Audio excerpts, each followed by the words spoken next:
Si analizamos por lo tanto este circuito, tenemos que la corriente de emisor la puedo definir como la suma de la corriente de base más la corriente de colector. Vamos a escribirlo aquí. Corriente de emisor igual a corriente de base más corriente de colector. Vuelvo al gráfico.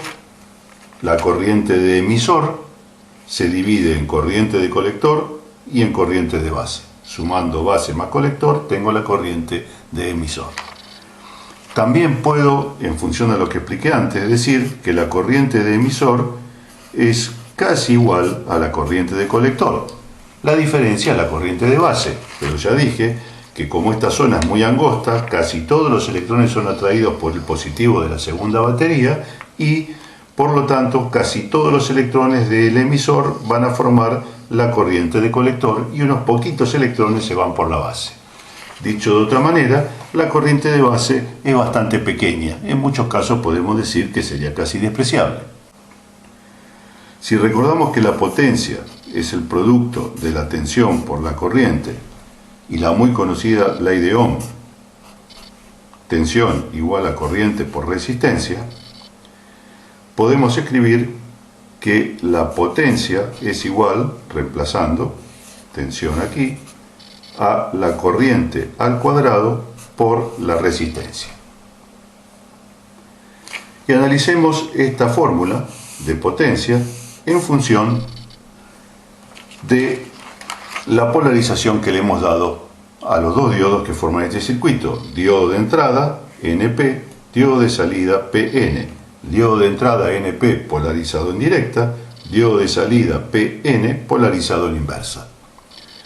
Si la potencia es igual al producto de la corriente al cuadrado por la resistencia, vamos a escribir qué potencia se está manejando en el circuito de entrada.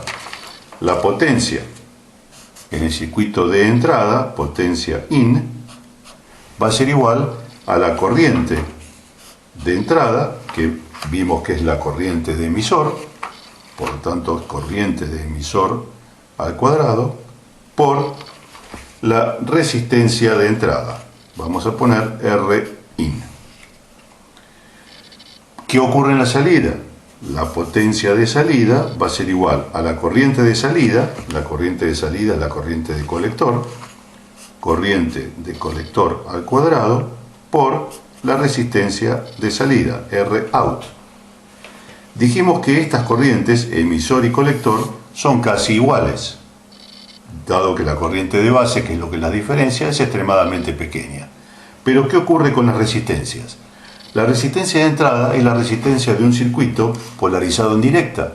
Si el circuito está polarizado en directa, si es un diodo polarizado en directa, esta resistencia es extremadamente baja. ¿Y qué ocurre con el circuito de salida? Es un diodo PN polarizado en inversa. Si este diodo está polarizado en inversa, su resistencia es elevadamente alta. Por lo tanto, la potencia de entrada es una corriente por una resistencia muy pequeña, y la potencia de salida es la corriente prácticamente la misma por una resistencia extremadamente alta. ¿Qué significa? Que con potencias pequeñas logramos a la salida potencias altas. Y ese es el concepto de amplificador. Tener una señal de baja potencia, entrar con una señal de audio, por ejemplo, de 10 watts y salir con una señal de audio de 100 watts. O entrar con una señal de audio de 10 miliwatts y salir con una señal de audio de 1 watt. O entrar con una señal de radiofrecuencia de 100 MHz, medio watt, y salir con una señal de 100 MHz, 50 watts. Todos esos son amplificadores de potencia.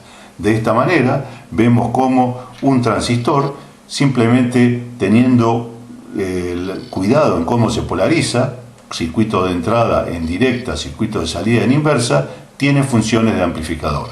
Vamos a ver después cómo se polariza un transistor y, de acuerdo a esa polarización, lograr distintos tipos de amplificadores, no son todos iguales, o incluso cómo, modificando esa polarización, hago que en lugar de amplificar, nuestro transistor pase a funcionar como llave o pase a funcionar como oscilador.